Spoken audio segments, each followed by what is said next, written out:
Hello everybody, it is 7 o'clock. You're watching The Breakfast Show here on Sky News. 2 weeks since President Putin invaded Ukraine, and the war has seen possibly its most significant atrocity yet.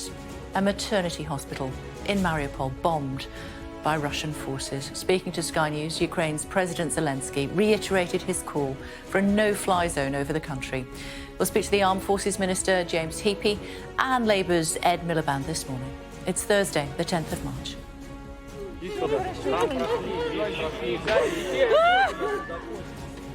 Beyond atrocity.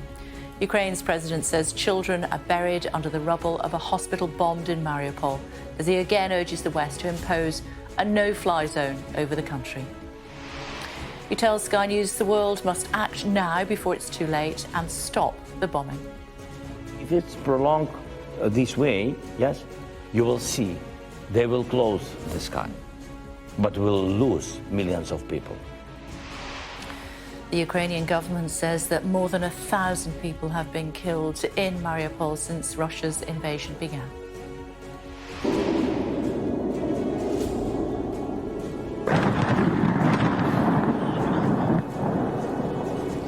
There were more airstrikes overnight. Local officials say 2 more hospitals were hit 90 miles west of Kiev. And this is the scene live in Antalya in Turkey ahead of the highest level talks so far to take place during the conflict, with the Ukrainian foreign minister meeting his Russian counterpart this morning. Also ahead on the programme for you, we'll speak to the exiled Belarusian opposition leader who says Belarus military is under Kremlin control.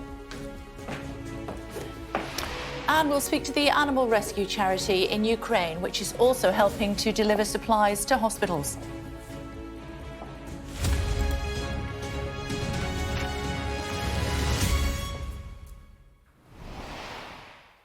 Hello everybody. Ukraine's president has told Sky News that millions of people could die if the world does not stop the bombing of his country.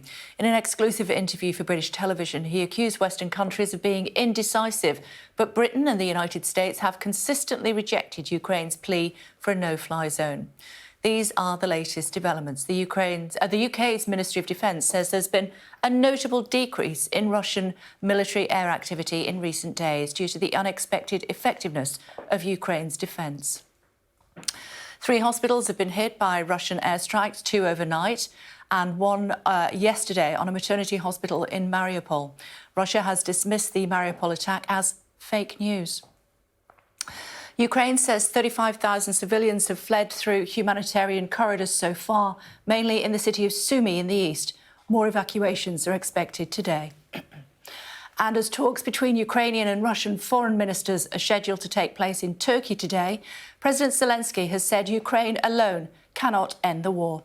He was speaking to our special correspondent Alex Crawford in Kiev. They want us to feel like animals because they blocked our cities, the biggest cities in Ukraine, and they blocked and because they don't want our people to get some food, water. Yesterday, for example, children. I don't know if you know the children in Mariupol was the child was dead. Yes, you know that is the idea of this operation, or I don't know how Putin is telling about it. So that is the idea to do with Ukrainians animals, but we are not. So how do you stop it? Are you prepared to do a deal? You've said you're happy to talk. We can't stop alone all this. No, How do you think it is stopped? How is it going to only stop? if the world will unite around Ukraine. They are uniting around Ukraine. They are not. They are still. It's still very slowly. It's still very slowly. But you can feel it only when you are here, because the people from Europe or USA, it's far from Ukraine. It's far from the heart of this tragedy, and you can't see, you can't understand the details because you are not fighting here. And I understand why. And I don't want them to fight, but these countries can help, can unite. Because we can't speak about I'm sorry that I'm speaking again and again about this problem, but We spoke about children hospitals, etc. And you know the number of these child deaths and so we are speaking about closing the sky. You can't decide to close or not to close. You can't decide. If you are united against the Nazism and this terror, you have to close. Not me. Don't wait me asking you several times, a million times, close the sky. No, you have to phone us, to our people who lost their children, and say, sorry, we didn't do it yesterday, 1 week ago. We didn't push Putin. We didn't speak with him a lot. We didn't find the dialogue with him. We did nothing. And it's true. Yesterday, the world did nothing. I'm sorry, but it's true. Boris Johnson, yeah, the British Prime Minister, as a number of other world leaders, say if they do that, if they close the sky, that could exacerbate and make the situation even worse. If they allow Poland to provide you jets and station it on NATO land, that will make it worse. What would you say to them? What does it mean worse? For whom? So the first question is rhetoric. And we don't need rhetoric questions and answers. We have to have contradictory things. So it would be worse for whom? For our families? No. For whom? For them? No. Who knows? Nobody knows. But we know exactly that now is very bad. And in future, it will be too late. And believe me, if it's prolonged this way, yes, you will see they will close the sky, but we'll lose millions of people. More from Alex shortly, but footage of more airstrikes has emerged overnight.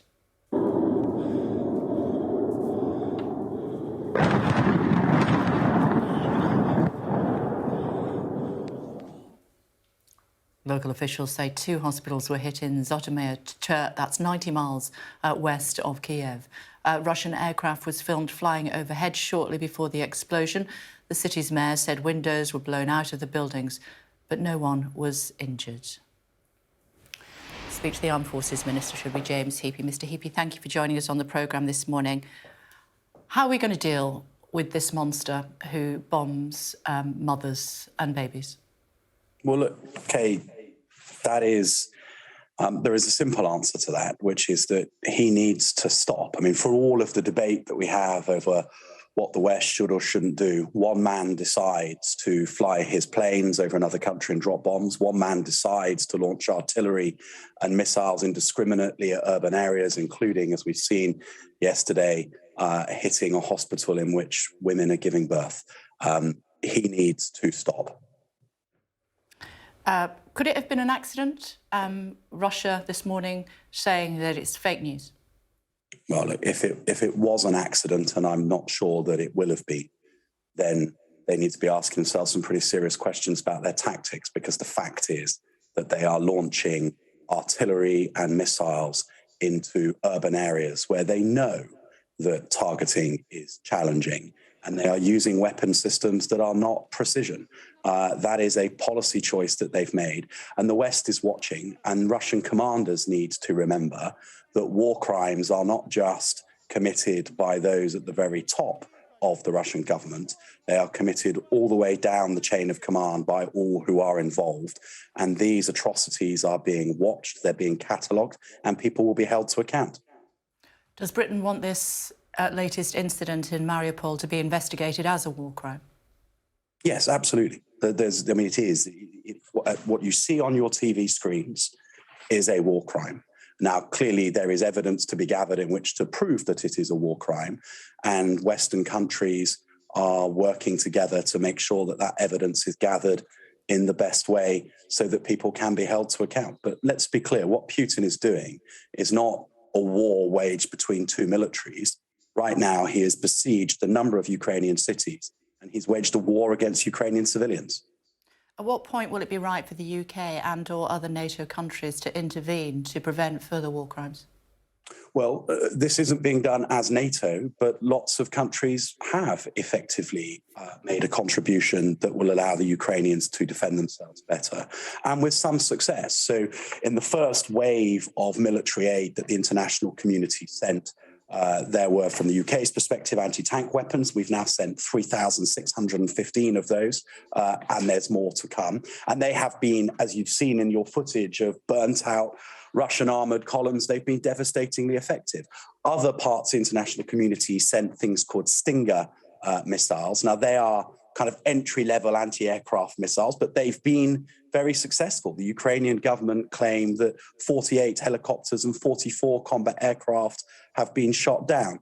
And so successful have those Stingers been that they forced the Russians to fly their combat missions at night. And whilst I can't verify the footage you showed earlier on, that was a nighttime mission. So the next step is to provide the Ukrainians with an anti-aircraft capability that works at night. And as the Defence Secretary announced to the House of Commons yesterday, we are looking at a capability called the high-velocity missile, which we hope will be able to achieve that. And we're just looking at the practicalities and feasibility of how we would deploy that to the Ukrainians. OK, rest assured, Minister, we only show footage on this channel that has been independently verified. Of course, I'm sorry. I know, you're very good at doing that. Thank you. We know that the Ukrainians and the Russians are meeting in Turkey to try to come up with some sort of deal. Isn't now the time for compromise? Is now the time for us to speak to our Ukrainian colleagues and urge them to come to some sort of compromise with Russia? But what compromise would you suggest is acceptable? I mean, 4 weeks ago, Ukraine was a sovereign country living peacefully without threatening its neighbours within its own borders. I don't know that the international community should be turning around to President Zelenskyy and say it's time to reward Putin with having basically bullied him out of the Donbass and to write off the Crimea. If President Zelenskyy were to choose to do that as the sovereign leader of Ukraine, that's a decision for him. But I think he's made very clear he's unwilling to accept that. And I don't know that the international community should be willing to trade away Ukrainian sovereignty as part of any negotiation. 100 military personnel are going to Poland to help with visa applications. How many are going to Calais? Will you forgive me that I think your gallery might still be coming through on the speaker. Could you ask me your question again, Kay, please? I can. I'm sorry about that. 100 military personnel are going to Poland. How many are going to Calais? We're not sending any to Calais at the moment, having had a conversation with Home Office. Forgive me, we've still got the gallery coming through quite loudly. Can you hear me okay? I can. I'm sorry about the technical issues. Is it fixed now? I'll push on. So we're not sending any to Calais. I met with the immigration minister yesterday, and I think their feeling is that the visa application centres in northern France are centres that they can reinforce themselves. What they have asked us to do is to supply manpower into Poland, which is the busiest of the visa application centres by some margin. And so we're just in the process of making that happen. And we will help out in any way we can, because I think, there's effectively two sides to to what can be done to bring refugees here more quickly. There's a policy choice around the checks that we go through, but equally, you can increase the capacity of the pipeline to process more people more quickly. The MOD has made the offer to the Home Office that we will lean in to help them with that. They've accepted that offer. We'll supply as many people as they need in order to be able to get the highest number of people processed in the quickest time possible. And then the Home Secretary has got some choices, which I know she's considering, around how to further change the visa process and what checks might be necessary within it. Because I've been looking at the visa application process, Mr. Hibim, for the benefit, I know that you'll know what it is, but for the benefit of our viewers, people need to create an account, they need to upload proof of qualifying family in Britain, they need to upload proof of Ukraine residency before the 1st of January, they need to provide evidence that they're related to family in Britain or explain why they can't, they need to translate the documents into English, they need to book and attend an appointment at a centre in Poland, Hungary, Romania, Moldova or France to take biometrics, they need a TB vaccination certificate waived, but applicants are mistakenly being asked for one anyway. And these are people that are fleeing from war. Surely we need to do something about that. Well, and I think the Home Secretary is very much keeping it under review. There is it is a hard job to be Home Secretary. You know, you have to balance, on the one hand, the risks to the United Kingdom. And I accept that people will look at these TV screens and say, look, there is an immediate imperative to waive all this stuff and do it quicker. I know that she is looking very, very carefully at what bits of policy could reasonably be changed in order to do that. But as I said, there is another way of increasing the speed at which this is done, and that's the bit that we're involved in.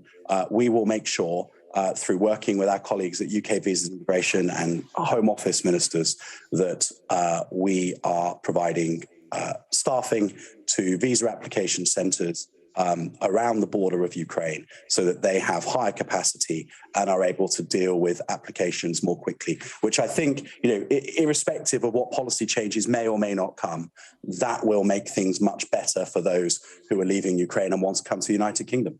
What's going to happen to military personnel who've deserted their posts to go to fight in Ukraine? They'll be in an awful lot of trouble. What does that mean? Well, they have, to be clear, and the army has put out a statement overnight to say this. It is illegal for a British service person to, well, first of all, to go absent without leave in the first place, but to go absent without leave in order to fight in a foreign war is simply unacceptable, and frankly risks the United Kingdom being wrongly claimed by Russia to be a belligerent in this. And I think, you know, service people who might think that they are doing the right thing should reflect that it is 100% not the correct thing to be doing. And I'd go further and say it's not just that very small number of soldiers that have gone AWOL apparently in order to go and fight in Ukraine. I would say to the wider veterans community, I know, because I have stood in the room where you do your attestation and you accept the unlimited liability in the service of your country to stand up for what's right in the world, that there's a thing deep inside you as a soldier that makes you see TV images like the ones you're showing and makes you want to go and fight to put things right. But no good comes from British service people or veterans going to Ukraine to be a part of this. The Ukrainians have got a huge amount of manpower within their army. The Ukrainian nation has rallied to take up arms. The role that the West is playing is to provide them with the best weaponry that we can so that they can achieve their aims, and we are supported in every way we can. This is not the time for people to be going there. And more importantly, Kay, as the Ukrainians have made clear, once you cross the border with the expectation to fight, you're in it for good. So people who think they can go there, do a couple of weeks, take some selfies, get some Instagram shots and then come home, that is not the way the Ukrainians are viewing the people that go to fight for them. British people should not be doing it. OK, Minister, we must let you go. Thank you for taking the time to join us. Sorry about the technical issues earlier. Thank you. No problem at all. Thank you. Thank you. Thanks. Well, the bombing of the Mariupol hospital is pictured on many of the front pages of the newspapers this morning. Putin bombs Children's Hospital is the headline for the I newspaper. The Metro describes it as a new low for Putin, with a picture of some of those that were injured. The Mirror says simply barbaric, while the Mail calls it depraved and says Boris Johnson has vowed to hold President Putin to account. Well, we saw the report from Alex, didn't we, a little bit earlier on. She joins us now live from Kiev, a British exclusive interview with the Ukrainian president. Hi, Alex. Talk to me about how he was, how he seemed, a man that is under an awful lot of pressure, trying every day to fight for his own citizens. Well, he's doing an incredible energy job, if you like. I mean, I thought he was filled with energy despite everything. He certainly looked a little bit tired. That wouldn't be surprising if he was. He also sounded tired. His voice was very gravelly. He's in a twilight zone because everything's very dimly lit because they've got a really big security issue there. I mean, he's probably the most wanted man on the Russian hit list right now. So everything was very difficult in terms of, you know, we had to get in a secure way. We're not allowed to film anything. They didn't want us to give away any positions, even within the president's office. So they're very, very hot on that.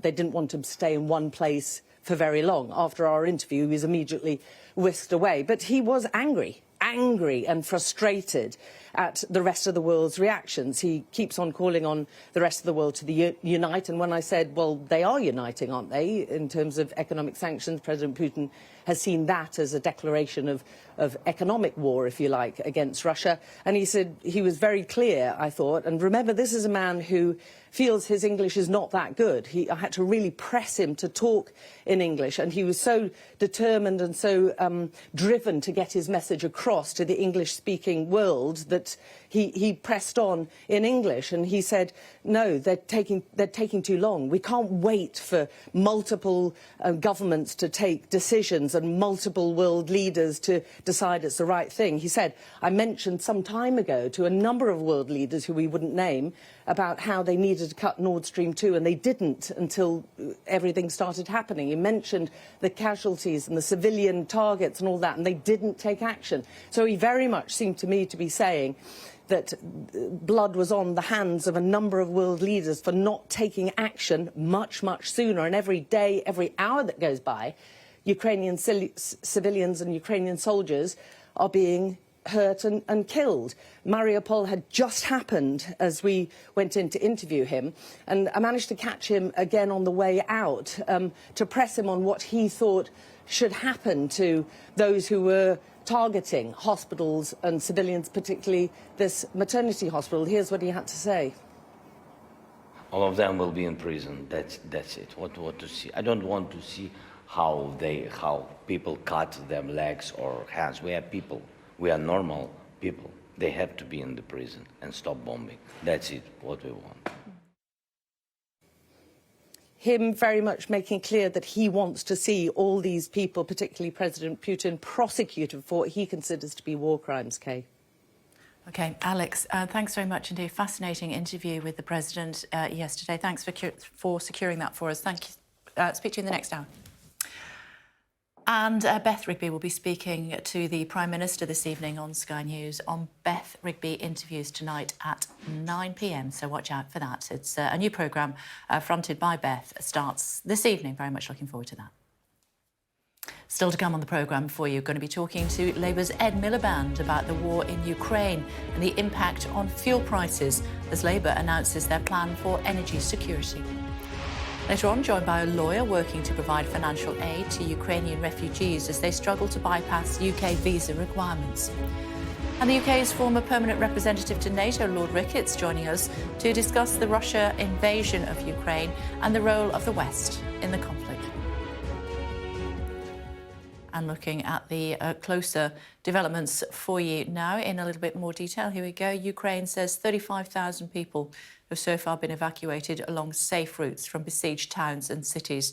The governor of Sumy in the northwest has said evacuees are leaving this morning after another ceasefire was agreed. Several hundred people fled Irpin on the outskirts of Kiev, making the journey out along a makeshift wooden bridge. 17 people were injured in an attack on a maternity hospital in Mariupol. Casualties in the city are being buried in a mass grave because morgues are full.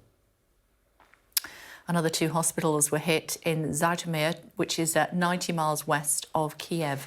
The city's mayor says nobody was injured. In the second city of Kharkiv, at least 4 people were killed and 15 wounded when a police headquarters was destroyed. And the UN's nuclear watchdog has said it has lost contact with monitoring systems at the Chernobyl and Zaporizhzhia power plants. Both are under Russian control. Goodness, I'm not sure about my pronunciations on some of those. Forgive me this morning, if you would. Many Ukrainians living abroad have been returning home to help with the country's war effort against Russia. Nick Martin has been with some of those making the journey and joins us now from Lviv in western Ukraine. Hi, Nick. Good morning to you. Tell us more. Well, good morning, Kate. As we've seen, millions of people have been fleeing Ukraine into neighbouring countries. 1 million so far have fled into Poland, and usually those trains leaving Ukraine have been absolutely full of people trying to get out. But yesterday, we saw a lot of people getting onto trains into the Ukraine. And when we spent time on those trains, it was interesting to hear from people the reasons why. One woman I spoke to was a teacher and a painter. She was heading to Odessa, which, of course, is in the sights of Vladimir Putin. She said she's not scared of Putin, not scared of Russia or anyone else. And also spoke to a mother who has been cut off from her husband and 6-year-old boy, who are about 800 miles away from where we are in Lviv. And she said she'd love to try to get to them, but it's too dangerous. So she's crossing the border anyway to try and help with that war effort.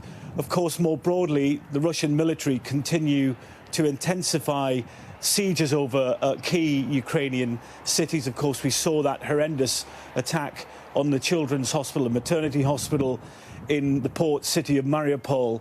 People reported the ground shaking and pregnant women being wheeled out and children being trapped under the rubble. The White House have described that attack as barbaric, and today the World Health Organization have confirmed that it appears that the Russian military have targeted no less than 18 medical facilities. The Russian military, the Russian government say that they are only trying to crush the Ukrainian military, but as day by day goes on, it is hard to see how that can be the case, with more and more, it appears, civilians being targeted.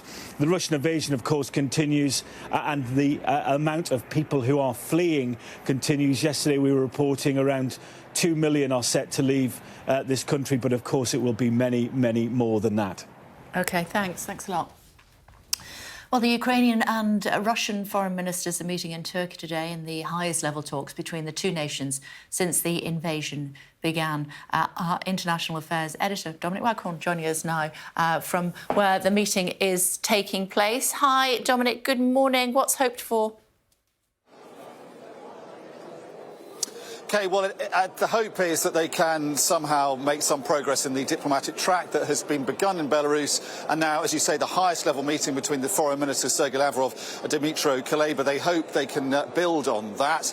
Talk to Western diplomats, so they say they don't have high hopes for the diplomatic process at the moment. And I think because of what's been happening overnight and the last few days, where it seems the Russians are now striking hospitals, I think those hopes are even less encouraging, if you like.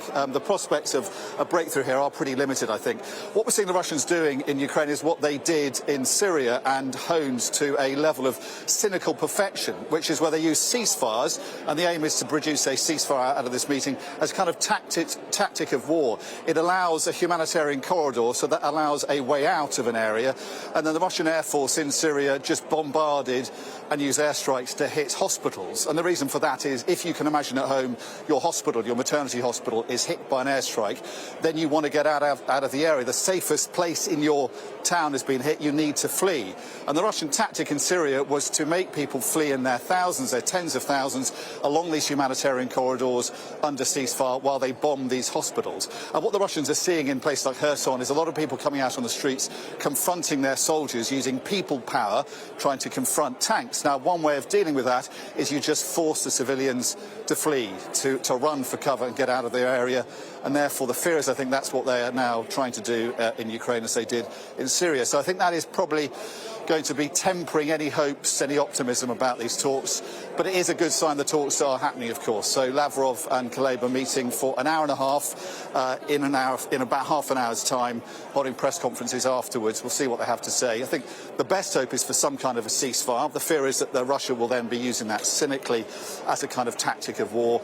The Turks say they want these talks to then lead to the two leaders meeting. We'll have to see if that leads to anywhere. But there is, as you can see, a huge amount of interest, a lot of press here, hoping, against hope really, that there is some kind of breakthrough that can be brought about in these talks here in Antalya in Turkey. OK, Dominic, for now, thank you. Thanks a lot. Looking at some of the stories in this morning's newspapers and something that no mum should ever have to contemplate in the Telegraph. A pregnant woman leaves the besieged maternity hospital in the port city of Mariupol. In the Times now, in this image of Vladimir Putin meeting with his children's right commissioner in Moscow at the same time as the shelling of that hospital. But some Ukrainians are still trying to boost morale. A member of the Kiev Classic Symphony Orchestra pictured here in the Eye performing in the capital. And this aid worker dressed as a clown at a refugee centre in the city of Dnipro. And finally, in the Mail, we see Tamara, who managed to celebrate, I should say, her 87th birthday despite shielding from overhead fire in her basement.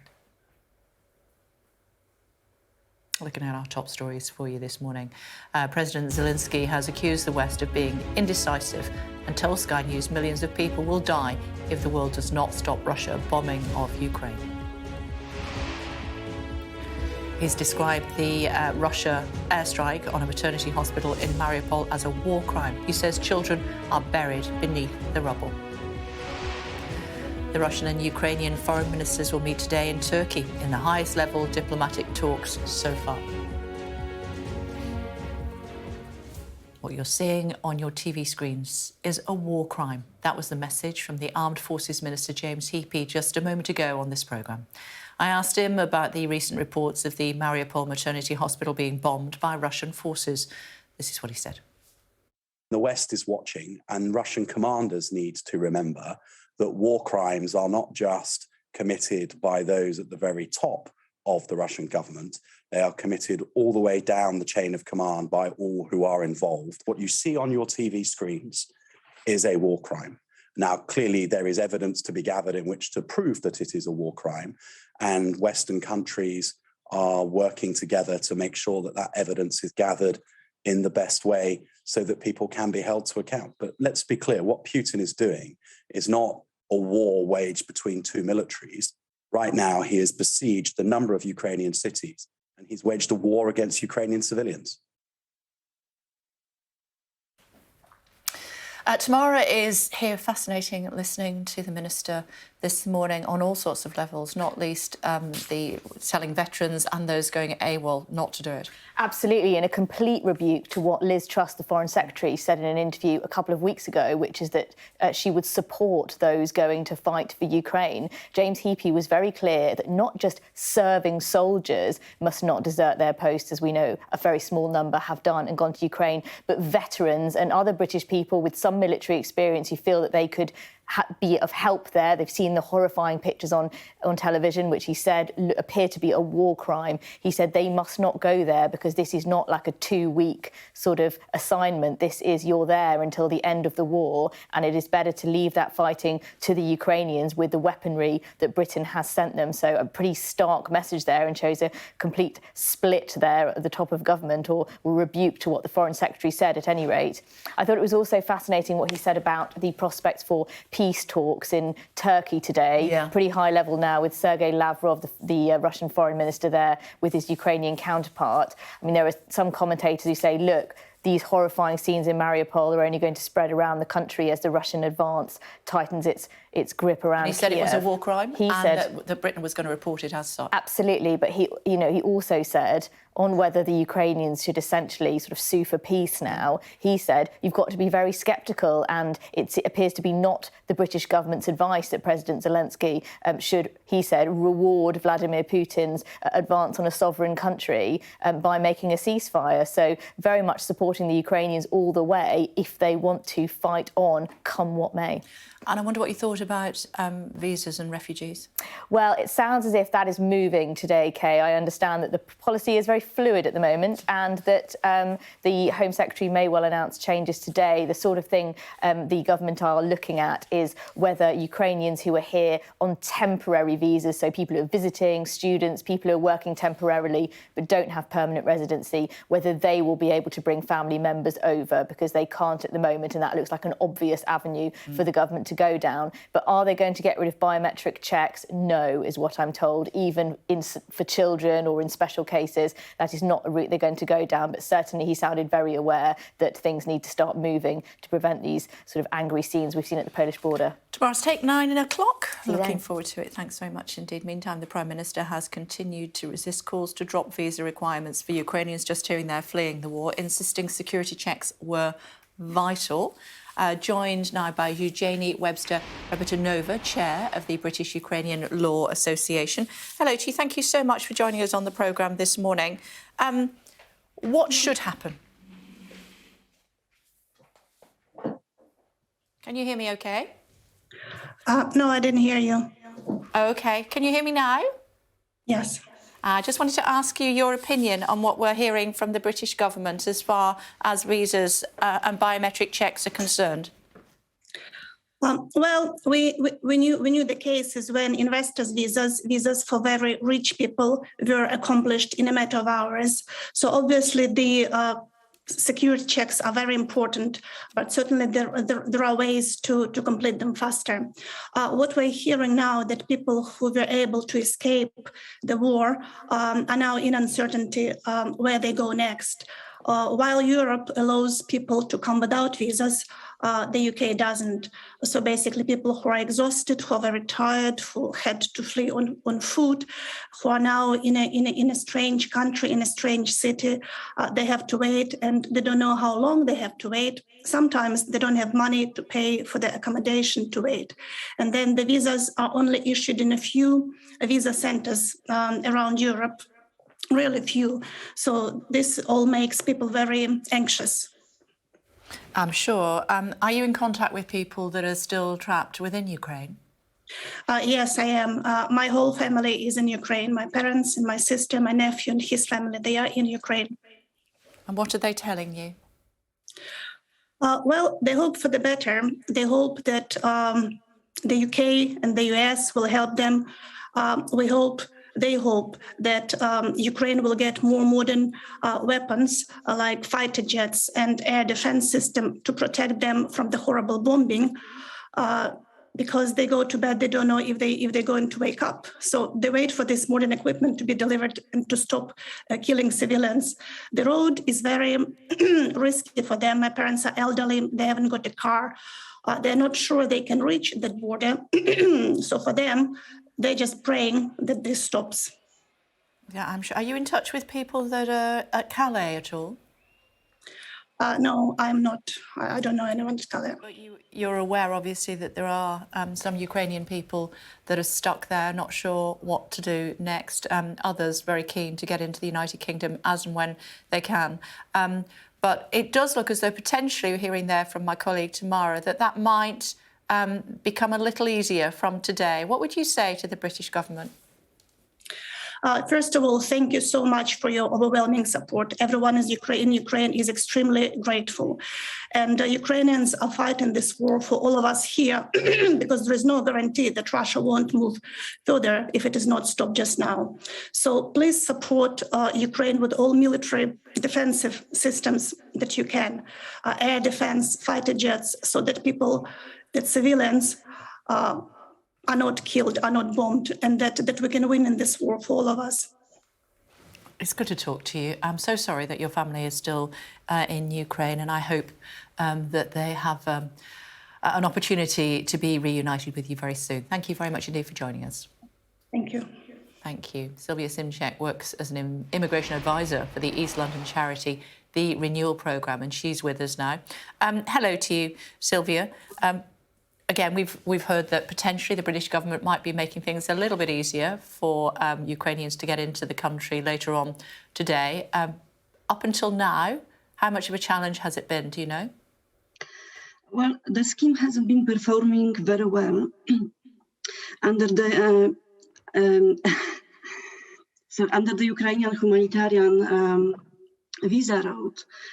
There were two schemes. One hasn't been implemented yet. This was for people without connection to UK, without family in the UK. The other, which is in operation currently, is for family members of UK residents. And the response has not been adequate to the issue at hand. For example, there is not enough visa processing centers. There have been pop-up visa processing centers in Poland, in Rzeszów. The capacity was increased in Hungary, in Moldova. There are talks of additional center very close to Calais in Lille. I think people found it very challenging, not only the journey, but the process as a whole. Which is quite complex. It starts with online application, which after submission follows with booking of the biometric appointment and then attending the appointment and providing facial image and fingerprints. So people have been turned away from Calais and told to go to Paris just to comply with this mandatory requirement. And other challenges with regards to qualification, where people lack evidence of their relationship to UK family members, such as birth certificates, marriage certificates. They might even lack identity documents. So they will struggle to prove their case at times, especially unmarried partners and fiancés or proposed civil partners. The other issue is with requirement of having to reside in Ukraine prior to 1st of January 2022. Obviously, I will assume that people fleeing violence, fleeing their home country will not think of collecting the documents such as utility bills from around Christmas period, just to be able to prove at some point that they've lived in Ukraine. Okay. Thank you very much indeed for explaining that to us, and we appreciate you taking the time. Hopefully things will get a little bit easier for Ukrainians trying to come into the United Kingdom as of today. Thank you for taking the time. A show here on Sky News, the Ukrainian President Volodymyr Zelenskyy has told Sky News millions could die if the world does not act to stop Russian bombing. Joined on by the UK's former permanent representative to NATO, that's Lord Ricketts. Hello to you, my Lord. Thank you for joining us on the programme this morning. How would you describe what happened at the maternity hospital in Mariupol yesterday? Well, words fail me, Kay, for the horror of this attack. No modern armed forces should be unaware of where hospitals are. But this, I don't know whether this was deliberate or in which case it was clearly a war crime. Or not, in which case it was criminal negligence and incompetence to strike a target like this. Indiscriminate shelling and bombing of civilian areas is horrific, and we saw even worse horrors overnight. The minister representing the government this morning saying to us that as far as he is concerned, the government sees it as a war crime and will be reporting it as such. Do you support that? Yes, absolutely. I mean, all the evidence of this should go to the International Criminal Court. On the face of it, it seems to be clearly a war crime. Of course, Russia is not part of the jurisdiction of the International Criminal Court, but anyone involved in this ought to be pursued for the rest of their lives for this horror. To compound matters, it took place during a ceasefire.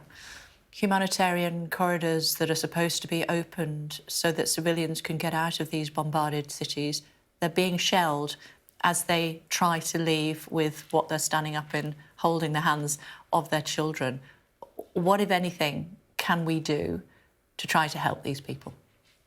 Well, I think we all feel helpless in the face of this awful assault. And the honest answer in the short term is we can't stop the Russians doing this kind of civilian attack, okay? We've had a lot of calls for air prevention of any flights, a no-fly zone.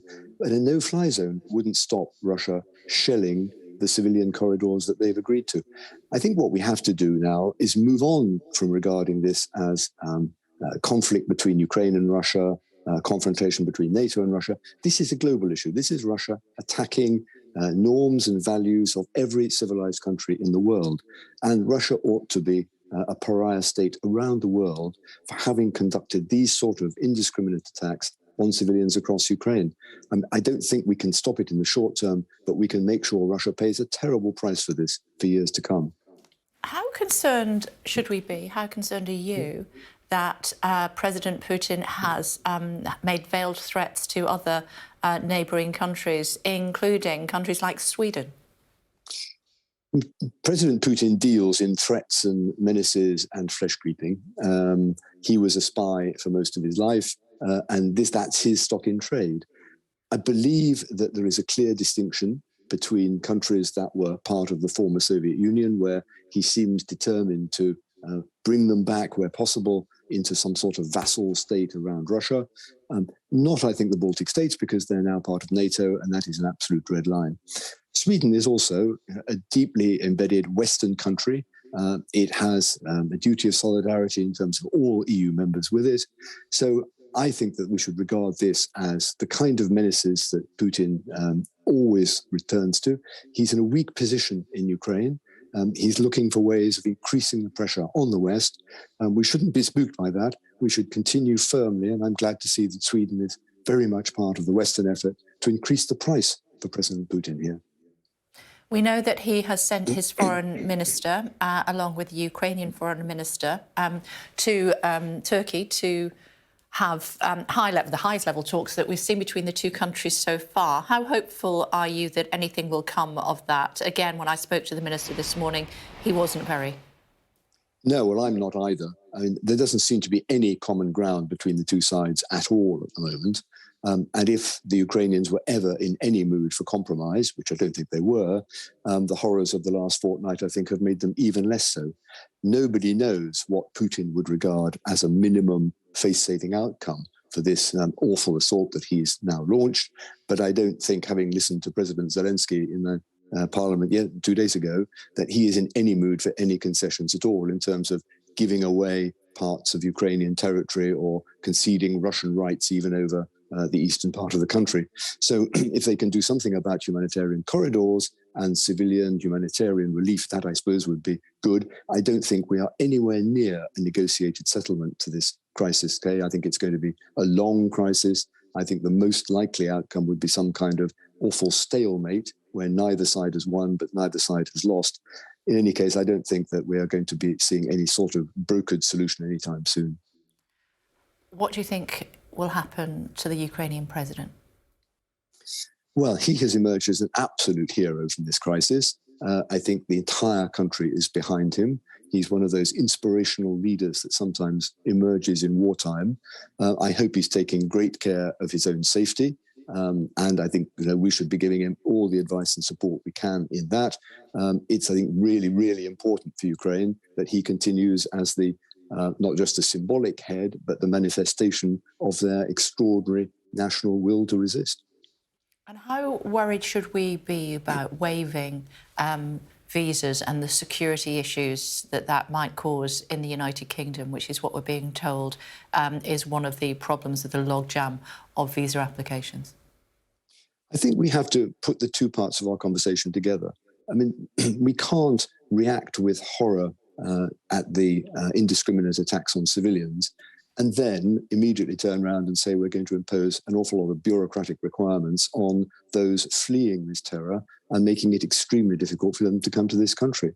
The EU are accepting in, I think it's now over 1.5 million people on the basis of temporary residence permits, no doubt with checks to come later if they're still in the EU in some months' time. I don't see that there's any security risk from allowing in women and children from Ukraine, family members, joining others in this country. So I would be inclined to look to waive those requirements, particularly for women and children, and if possible for all Ukrainians, perhaps on the basis of a temporary right to stay for 6 months, say, during which checks could be undertaken if they want to stay in this country. Look at these pictures as we're speaking to you, my lord. These little people with snow falling, they're absolutely freezing. Up to 2 million people have fled the country. They don't know where they're going to go. It's very difficult not to be emotional about it, isn't it? It's difficult not to be emotional about it, and it's difficult not to be saying to our government, you have to do better. to allow those who want to come to this country, who's got families here, to make it possible for them to do so. I don't think we're in normal times where normal levels of security checks and biometric checks can be enforced. These people are desperate. They're fleeing the sort of horror we've just seen in Mariupol, and we need to find the humanitarian side of our nature, I think, as other European countries are doing, to be a welcoming, generous haven for these poor people. All our hearts go out to them, I'm sure, this morning. Did you think, Lord Ricketts, my lord, that we would see something like this again in your lifetime in Europe, the biggest movement of people since the Second World War? No, I really didn't. And I spent 40 years as a diplomat trying to strengthen that set of international rules, which was meant to ensure that this never happened again. They were brought in after the Second World War, which is the last time we saw a horror on this scale.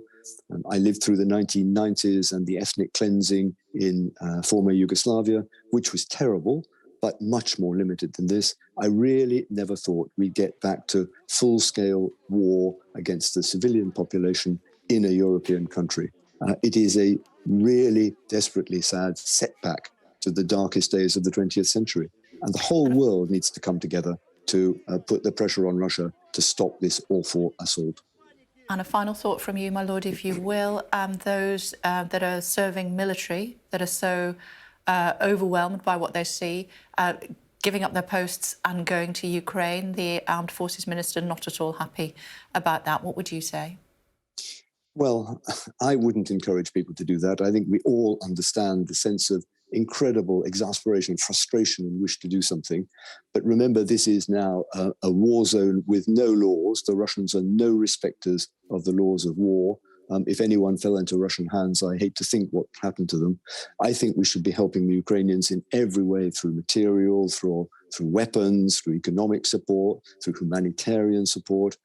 I would not advise people to go to this war zone. The British government cannot help anyone who gets into trouble once they're in Ukraine. We appreciate you very much taking the time to speak to us on the programme this morning, my lord. Thank you. Thank you.